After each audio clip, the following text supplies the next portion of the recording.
बात करना कोई गलत बात थोड़ी है। तुम्हें देश के लोगों ने प्रधानमंत्री बनाया, तुम कोई राजा थोड़ी हो कि राजा के घर में पैदा होकर राजा बने हो। हमारे वोटों से बने हुए भाई। पहले राजा के घर में राजा पैदा होता था, रानी के पेट से राजा पैदा होता था। तुम कोई राजा के घर में तो पैदा हुए नहीं हो, तुम कोई रानी के पेट से तो पैदा नहीं हुए हो।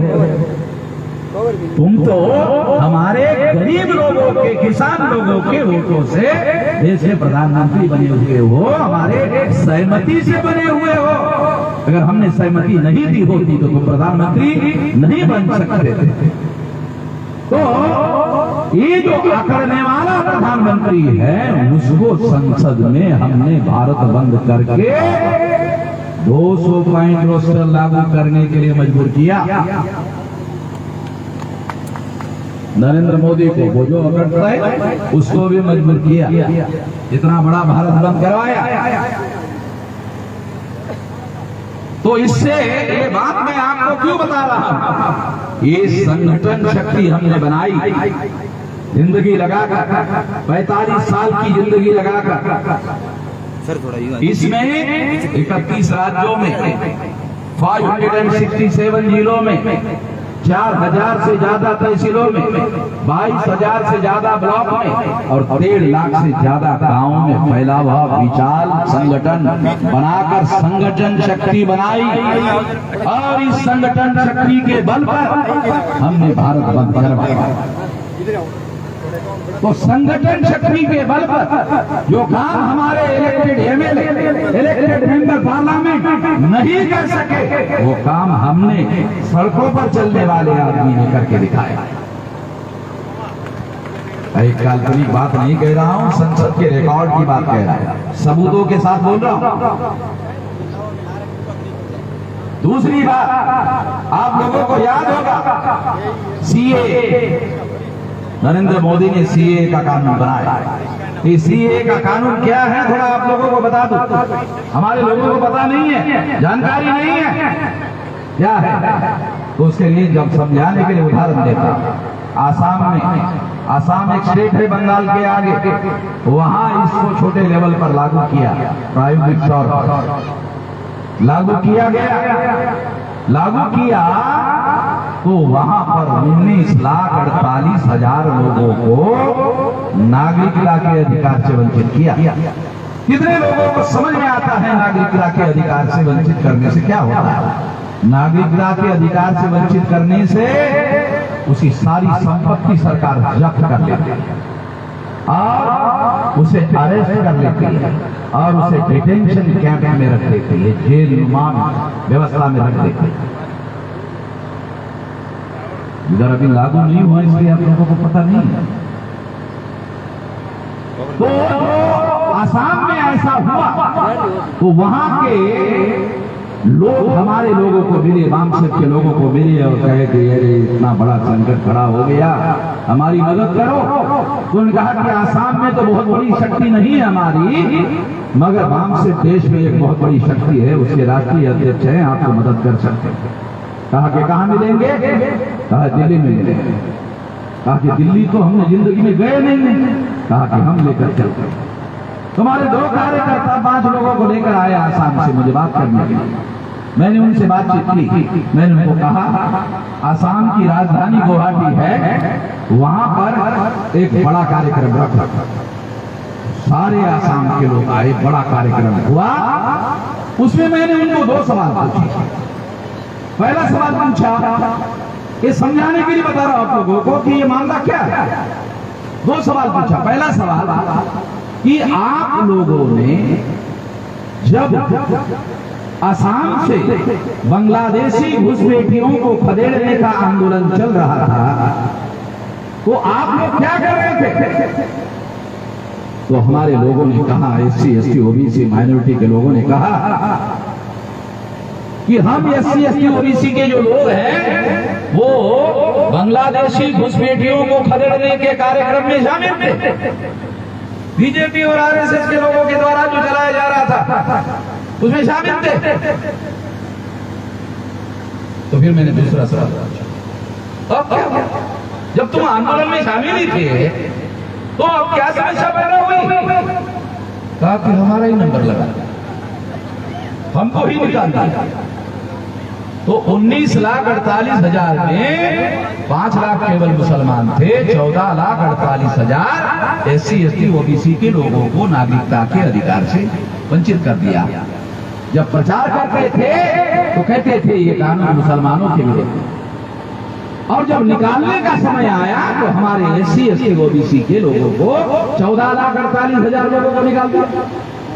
तो मैंने उनको कहा, अरे बाप रे, तो बहुत भयंकर मामला है, तो सुप्रीम कोर्ट का भी ऑर्डर है भाई, ये कोई सामान्य मामला नहीं है, तुम्हारे बस की बात नहीं है।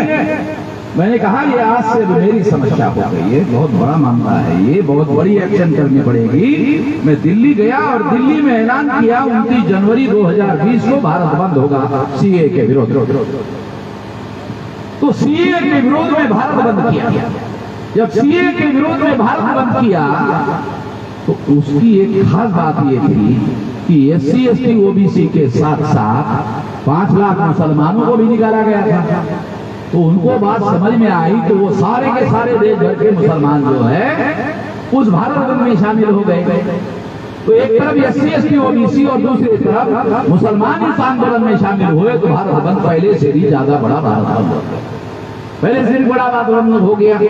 जब पहले से भी बड़ा भारत बंद हो गया तो दिल्ली में नरेंद्र मोदी, भाजपा, RSS, विश्व हिंदू परिषद के लोग बैठे चिंतन करने के लिए। हमने 50 साल से SC ST OBC को मुसलमानों से लड़ाया, मुसलमानों से भिड़ाया, और मुसलमानों को SC ST OBC से लड़ाया और भिड़ाया।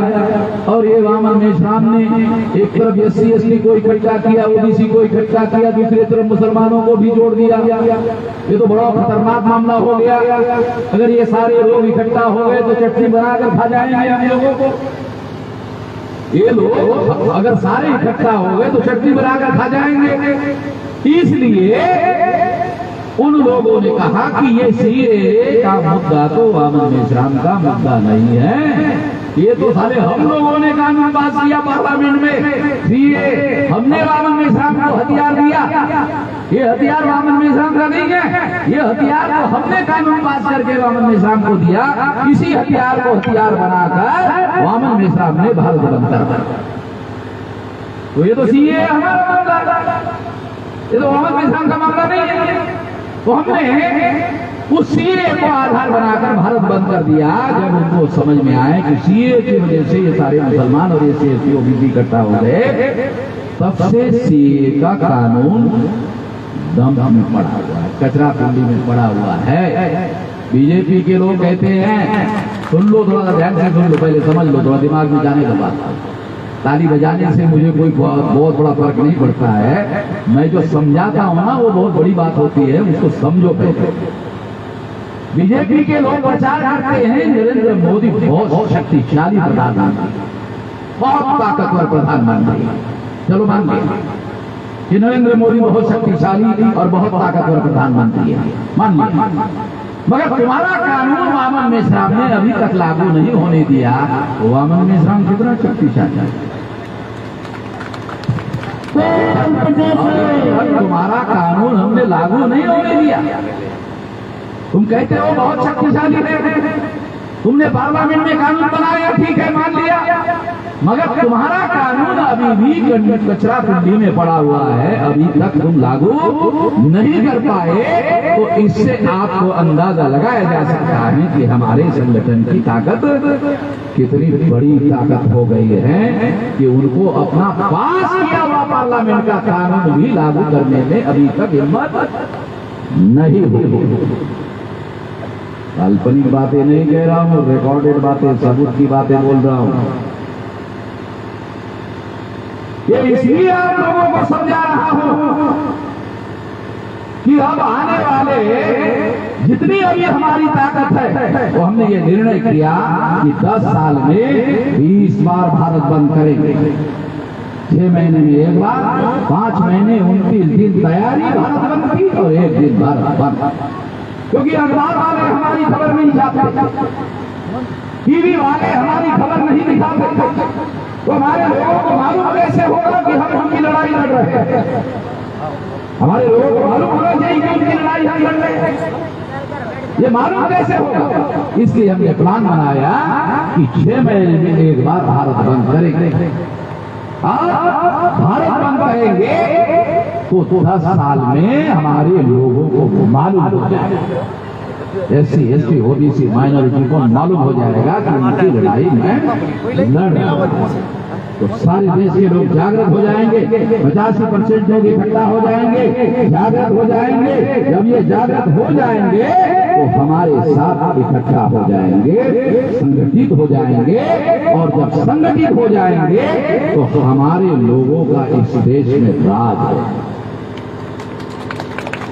जब अंग्रेजों के विरोध में गांधी नेहरू ने लोगों को संगठित किया था तो अंग्रेज आ गए। अभी देश में ब्राह्मणों का राज है। नरेंद्र मोदी को तो दिखाने के लिए रखा हुआ है।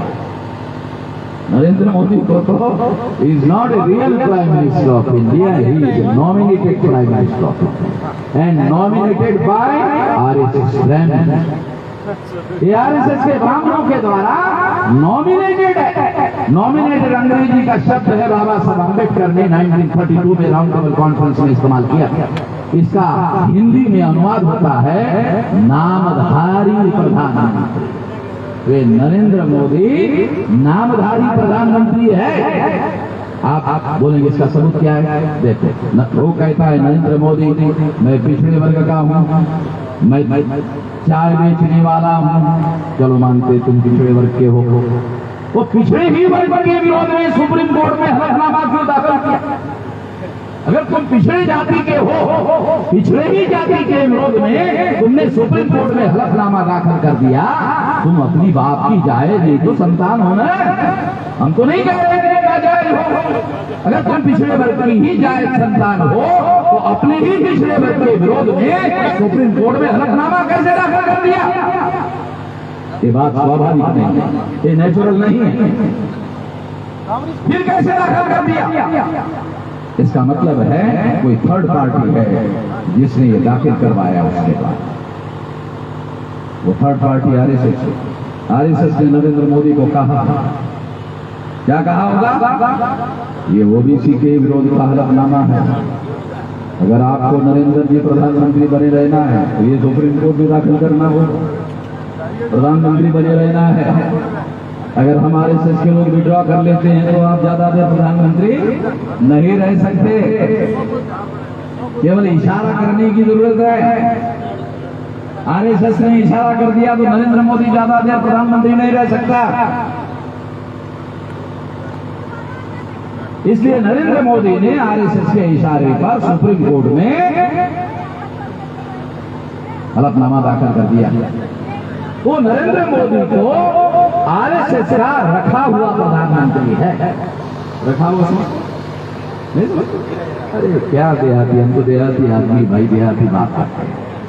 ये तो RSS का रखा हुआ प्रधानमंत्री है। जैसा वो कहना चाहते हैं वैसा करते हैं। ये तो नामधारी प्रधानमंत्री, सारा काम करने के पीछे से RSS के लोग करते हैं। तो इसके आधार पर मैं आप लोगों को ये बात कह रहा हूं कि हम लोगों ने ये बात सारे देश भर में कही, मैं सारे देश भर में कहता हूं, लोग नरेंद्र मोदी के विरोध में एक शब्द बोलने की औकात और हिम्मत नहीं रखते। मैं बोलता हूं सारे देश भर। नरेंद्र मोदी कहता है मैं तो फकीर आदमी, झोला उठाकर चला जाता है। गाय का फकीर 27,000 करोड़ रुपया चुनाव में खर्चा किया। साला जिस किस्म का फकीर है, 27,000 करोड़ रुपया चुनाव में खर्चा कर रहे हो। ऐसा भी साला दुनिया में कोई फकीर होता है जो 27,000 करोड़ रुपया खर्चा करता हो? फकीर क्यों उसको कहते हैं जिसके पास साला पैसा नहीं होता। मैं तो अपने लोगों से 10-10 रुपए का चंदा लेकर के देता हूँ कि 10-10 रुपए का चंदा लेकर के मैं अपने समाज का काम करता हूँ। कोई टाटा बिरला अंबानी ये नहीं कह सकता कि बाबा मेहसान को मैंने चंदा दिया। ये काय का फकीर है भाई? इसको तो फकीर नहीं माना जा सकता, मगर वो ऐसा कहता है कि मैं तो फकीर। 27,000 करोड़ रुपया चुनाव में खर्चा करने वाले को फकीर नहीं माना जाता। ये डॉक्यूमेंट्री एविडेंस है हमारे पास में, हवा में बात नहीं कर रहा हूं। 60,000 करोड़ रुपया खर्चा हुआ चुनाव में 2019 से। 60,000 में से 27,000 करोड़ रुपया अकेले बीजेपी ने खर्चा किया। ये डॉक्यूमेंट्री एविडेंस है। हैदराबाद की संस्था ने ये डॉक्यूमेंट्री डिक्लेयर किया हुआ आंकड़ा है। ये तो डिक्लेयर आंकड़ा है, अनडिक्लेयर और भी है। ये तो डिक्लेयर है, अनडिक्लेयर और भी बहुत है। हम तो हमारे लोगों से चंदा लेकर 10-10 रुपया, वो भी टेबल के ऊपर से मैं चंदा लेता हूँ, उसका भी वीडियो फिल्म बनाता हूँ। ये तो काला धन टेबल के नीचे लेने वाले लोग हैं भाई। ये कोई सफेद काम करने वाले नहीं है लोग। तो ये बात मैं कहते रहता हूँ कि ये सरकार जो है पर्दे के पीछे से ये नामधारी प्रधानमंत्री है, ये कहते रहता हूँ। तो आरएसएस के मोहन भागवत को मेरी वजह से बयान देना पड़ा। आरएसएस के मोहन भागवत ने क्या बयान दिया आपको बताता, मेरी वजह से देना पड़ा, क्योंकि दूसरा तो कोई कहता ही नहीं ये बात। क्या बयान दिया कि हम केंद्र सरकार के डे टू डे काम में हस्तक्षेप नहीं कर सकते। तो मैं ही कह रहा हूँ, अच्छा कर रहे हो, मैं ही कह रहा हूँ आरएसएस चला रही है, तो दूसरे को जवाब देने का सवाल ही नहीं, तो मुझे जवाब देना पड़ा मोहन भागवत को कि हम केंद्र सरकार के डे टू डे काम में हस्तक्षेप नहीं करते। इसके दो अर्थ है, एक शाब्दिक अर्थ होता है डे टू डे काम में हस्तक्षेप नहीं करते, ये इसका शाब्दिक अर्थ है। दूसरा अर्थ है ध्वनि का, इसके ध्वनि निकलती है। ध्वनि क्या निकलती है? डे टू डे काम में हस्तक्षेप नहीं करते हैं, मगर कभी कभी करते हैं, मगर कभी कभी करते। ये ध्वनि निकलती है। डे टू डे नहीं करते, कभी कभी करते। कब कब करते हैं? जब SC ST OBC माइनॉरिटी के लोगों की समस्याओं का समाधान करने का समय आता है, तब आरएसएस के लोग हस्तक्षेप करके रोक लगा देते। ये हमारी वजह से मोहन भागवत को बयान देना पड़ा। इससे आप लोग अंदाजा लगाओ कि हमारे संगठन के प्रभाव की ताकत कितनी बढ़ गई है। सबूत के साथ बता रहा। दूसरा सबूत देता, मुसलमान लोग पता नहीं यहाँ है या नहीं, आप लोगों ने इनवाइट किया कि नहीं किया, आपको इनवाइट करना चाहिए। मुसलमान कोई विदेशी लोग नहीं है, ये ब्राह्मण धर्म से दुखी होकर हमारे पुरखों ने इस्लाम को कबूल किया, हमारे ही लोग हैं, ये ध्यान रखो। उनका डीएनए अगर टेस्ट करो तो पता चल जाएगा कि हमारा डीएनए उनका डीएनए एक ही है। वैज्ञानिक प्रमाण के आधार पर बोल रहा हूं, काल्पनिक आधार पर नहीं बोल रहा हूं। चलो है, पता चला गया है, चलो खुशी की बात है कि आप लोग भी मेरी जैसे समझदार हो गए हो। ये साथियों, मुसलमान लोग मुझे आकर मिलते थे, क्या कहते थे? निश्राम साहब, हमें बहुत दुख होता है इस बात का कि कोई भी बात होती है तो हमको ये आरएसएस के बजरंग दल वाले जो लोग हैं वो कहते हैं चले जाओ चले जाओ पाकिस्तान, चले जाओ पाकिस्तान, चले जाओ पाकिस्तान। ऐसा कहते हैं तो दिल में बहुत दर्द होता है, बहुत दुख होता है। जब पाकिस्तान बना तब हम नहीं गए, अब क्यों जाएंगे? जब पाकिस्तान बना 14 अगस्त 47 को, तब हम नहीं गए भारत छोड़कर, तो अब क्यों जाएंगे? मगर ये जब कहते हैं तो हमें बहुत तकलीफ होती है, बहुत दुख होता है।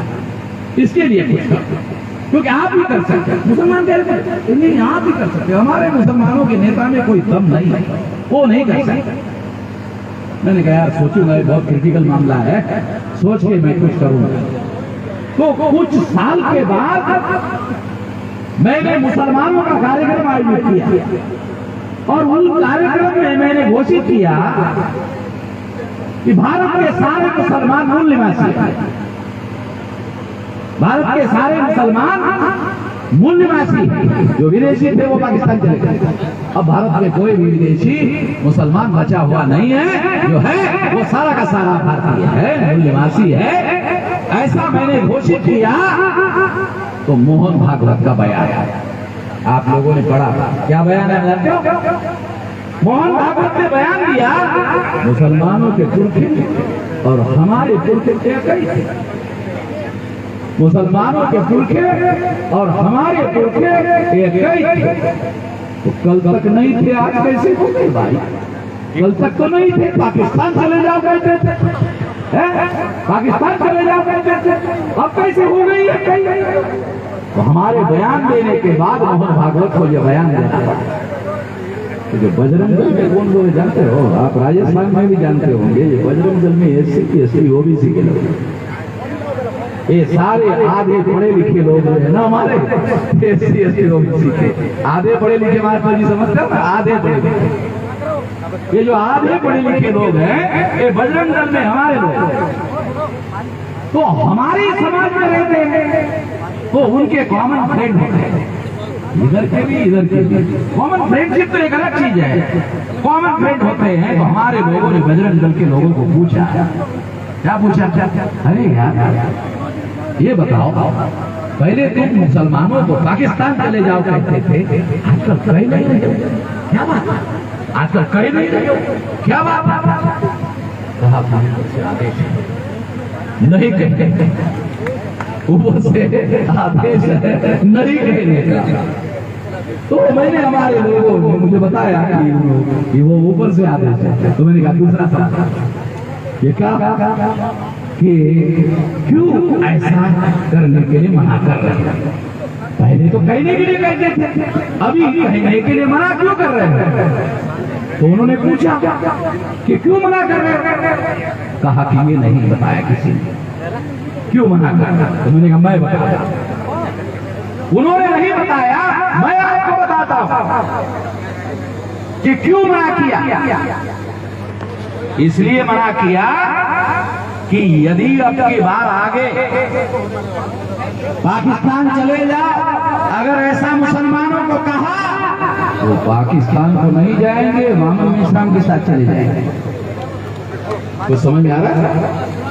क्योंकि मोहम्मद मेश्राम ने ये सभी मुसलमानों को मूल्यवासी घोषित किया, तो ये पाकिस्तान नहीं जाएंगे, ये मोहम्मद मेश्राम के साथ चले जाएंगे।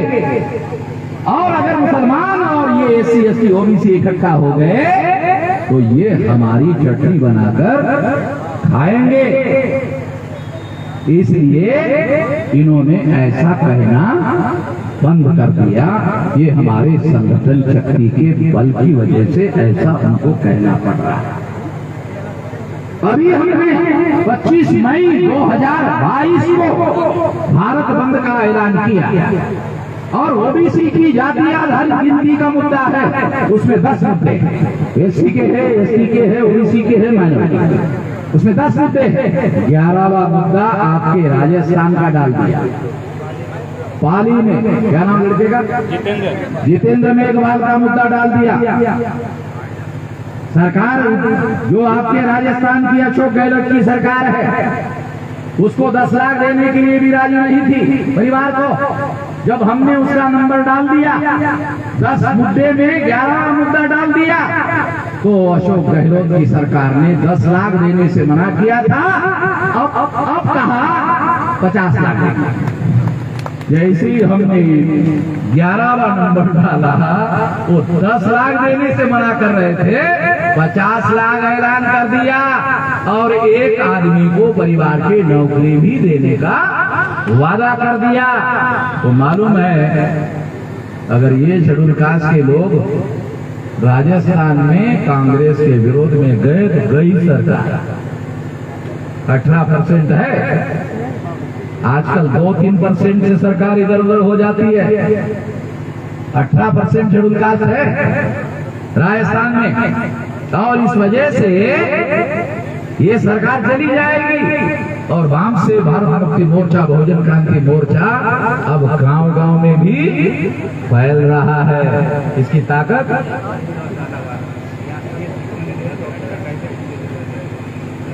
डाल दिए। चलो ठीक है, राजस्थान में तो इस तरह से ये काम हम लोग कर रहे हैं। अभी जो भारत बंद करने का ऐलान किया, इसके बारे में 2 बात कहकर मैं अपनी बात समाप्त कर देता हूं। पहली बात तो भारत बंद करने के लिए क्या करना होगा और क्या नहीं करना होगा। पहले बताता हूँ क्या नहीं करना है। भारत बंद में हिंसा नहीं करना है, ध्यान रखना, हिंसा बिल्कुल नहीं करना है। सरकार के पास ज्यादा हथियार है, अगर हिंसा करोगे गोली चला देंगे। 2 अप्रैल 2018 को शेड्यूल कास्ट शेड्यूल ट्राइब के लोगों ने एट्रोसिटीज के लिए भारत बंद किया था। शेड्यूल कास्ट शेड्यूल ट्राइब के 13 लोगों को मारा, हमारे SC ST के 13 लोगों को इन लोगों ने मारा। एक उसमें राजस्थान का भी आदमी था, अलवर का, उसको भी गोली मारा। ये रिकॉर्डेड बातें बता रहा हूँ, काल्पनिक बातें नहीं बोल रहा हूँ। हमने 2 बार भारत बंद किया, हमारे आदमियों को खरोच नहीं आने दिया। आया भी खरोच नहीं आने दिया। लीडरशिप चाहिए, अक्ल वाली लीडरशिप चाहिए, समझदार लीडरशिप चाहिए। इसलिए कह रहा हूँ हिंसा भारत बंद में बिल्कुल नहीं करने का। दूसरी बात, बसेस को जलाने का, ऑटो रिक्शा को जलाने का काम बिल्कुल नहीं करने का। राष्ट्र की संपत्ति को जलाने का काम बिल्कुल नहीं करने का। ये देश हमारा, ये राष्ट्र हमारा है, इसकी सारी संपत्ति हमारी है। और आज अगर 63 साल में अंग्रेज भाग गए, इनका भी राज जाएगा, आज नहीं तो कल। तो आप लोगों का राज आएगा। क्यों नहीं आएगा? 85% लोग हैं, क्यों नहीं आएगा? आज इतना बड़ा आंदोलन हमने खड़ा कर दिया। 10 साल की बात है, ज्यादा लंबी बात नहीं है। यहाँ जो बुजुर्ग हैं वो भी मरने वाले नहीं है, मैं उनको सर्टिफिकेट दे दे, वो मरने वाले नहीं, उनके सामने ही दिखाई देगा। 10 साल 20 बार भारत बंद, और कोई SC ST OBC माइनॉरिटी जो है वो ये सारा इकट्ठा हो जाए। और इस तरह से हम लोग भी देश में आजाद हो जाएंगे। तो ये राष्ट्र की संपत्ति हमारी संपत्ति है, हमारे बाल बच्चों के विकास के लिए काम में आएगी। इसलिए राष्ट्र की संपत्ति को किसी प्रकार का कोई नुकसान बिल्कुल नहीं होना चाहिए। दूसरी बात, जनहानि नहीं होनी चाहिए। लोगों को हमारी वजह से तकलीफ नहीं होनी चाहिए। लोगों को साथ में लेने का काम करना है, लोगों को नुकसान पहुंचाने का काम नहीं करना है। ये तो नहीं करने की बात बता रहा हूं। अब करना क्या है? पहली बात पब्लिसिटी करो। भारत पब्लिसिटी पब्लिसिटी पब्लिसिटी, इतनी पब्लिसिटी करो, इतनी पब्लिसिटी करो, इतनी पब्लिसिटी करो कि 25 तारीख को जो आदमी घर में सवेरे बैठा हुआ है उसको लगे घर से बाहर निकलेंगे तो भारत बंद है, सारी गोली चलेगी तो हमारे ऊपर भी चल सकती है। तो घर में ही रहना ठीक हो जाएगा। जब हर आदमी घर में ही रहेगा तो भारत बंद अपने आप हो जाएगा। क्योंकि जब आदमी भी सड़कों पर आएंगे ही नहीं तो भारत बंद नहीं होगा तो क्या होगा? एक तो ये बात है। दूसरी बात, संगठन को क्या करना है? संगठन को डिस्ट्रिक्ट लेवल पर, कमिश्नरी लेवल पर, स्टेट लेवल पर फैसला करना कि हम लोगों को अपनी कमेटी के लोगों को तहसील में जाने का, ब्लॉक में जाने का, ग्राम पंचायत में जाने का, SC के लोगों को SC के मुद्दे समझाओ, ST के लोगों को ST के मुद्दे समझाओ, OBC के MBC के लोगों को उनके मुद्दे समझाओ, माइनॉरिटी को, मुसलमानों को उनके मुद्दे समझाओ। सारे मुद्दे शामिल है उसमें, समझाओ। जो काम करने के लिए रजामंद हो ऐसे लोगों की कमेटी बनाओ, भारत बंद निर्माण कमेटी। जो काम करने के लिए राजी हो उसकी कमेटी बनाओ, भारत बंद निर्माण कमेटी। और उसको कहो 150 लोगों को इकट्ठा करके शहर के मेन चौराहे पर इकट्ठा हो जाओ, 1500 इकट्ठा हो जाओ, बैठ जाओ। अगर 2-4 घंटे बैठने के लिए समय लगता है तो चने 100 ग्राम चने लेके खरीद कर ले जाओ, चने खाओ, पानी पियो, बैठे रहो और कुछ नहीं करना है, कुछ भी नहीं करना। किसी को पत्थर मारना नहीं है, किसी को कुछ करना नहीं है, बैठे रहो चौराहे पे बैठे रहोगे तो हमारे देश की पुलिस घंटे भरे में आएगी। रिकॉर्ड है, वो बाद में ही आएगी। और 2-4 घंटे उनको वहां से हमको भगाने के लिए लगेगा, तो 2-4 घंटे बंद हो जाएगा, चौराहे बंद हो जाएगा। और चौराहे जब बंद हो जाएगा तो लोग सोचेंगे यार ये बंद काहे के लिए है, तब उनको मालूम हो जाएगा कि ये बंद मोहम्मद इस्लाम ने किया है और ये फले फला मुद्दा है। तो वहाँ SC ST OBC माइनॉरिटी के लोग भी रहेंगे, उनको लगेगा यार ये तो अच्छी बात है, ये तो हमारी लिए लड़ाई हो रही है। जो लोग आज हमारे लड़ाई में शामिल नहीं है वो कल लोग फिर हमारे लड़ाई में भी शामिल हो जाएंगे। और 20 बार भारत बंद होने के बाद कोई आदमी बचेगा नहीं जिसको मालूम नहीं होगा, सबको मालूम हो जाएगा। इस तरीके से अगर आप काम करते हो तो ये भारत बंद हो जाएगा। पहले भी हमने किया है, हमारा संगठन 567 जिलों में 31 राज्यों में, केवल बंगाल त्रिपुरा के आगे जो स्टेट है वहां तक फैल गया। पिछले 45-46 साल से जिंदगी का इतना समय लगाया और संगठन बनाने का ही मास्टर हूँ। जैसे आप लोग बोलते हैं नागपुर के RSS के लोग, मैं भी नागपुर का ही, तो उनका बंदोबस्त हम लोग नागपुर में ही करते हैं, हम भी RSS के ही। और उनको मालूम है उनका हेडक्वार्टर में 10 लाख लोग मेरे जाति के उसके घेराने रहते, हमारे से पंगा नहीं देते। हम उस जाति के लोग हैं। भीमा कोरेगांव का नाम सुना? 500 लोगों ने 28,000 को मारा था। ब्राह्मणों के 28,000 पेशवा की फौज थी, हमारे पुरखों ने 500 नाग लोगों ने 28,000 को मारा था। कोई दुनिया में इतिहास अवेलेबल नहीं है। उसी के खानदान का अकेला ही करता रहता।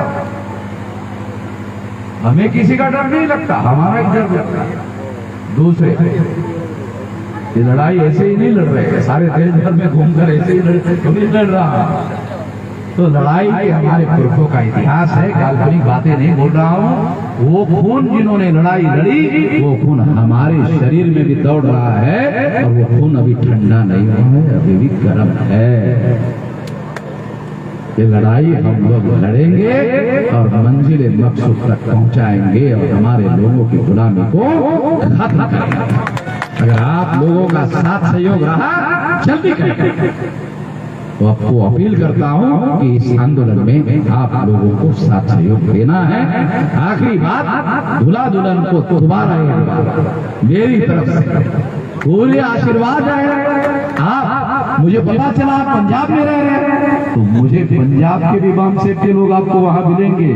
भारत के किसी कोने में भी जाओगे हमारे लोग आपको मिलेंगे। हर प्रदेश में, हर जिले में हमारे आदमी मिलेंगे। आपको कोई भी डिफिकल्टी हो पंजाब में हमें खबर कर देना, हमारा टेलीफोन नंबर लेना। वहाँ के लोगों का जिस जिले में रहते हैं उसका टेलीफोन नंबर मैं आपको दे दूंगा। आपको कोई डिफिकल्टी आएगी मदद करने के लिए उसको कह देंगे, कोई डिफिकल्टी नहीं आएगी। धन्यवाद, आपने मेरी बात ध्यान से सुनी, इसके लिए आभार। धन्यवाद।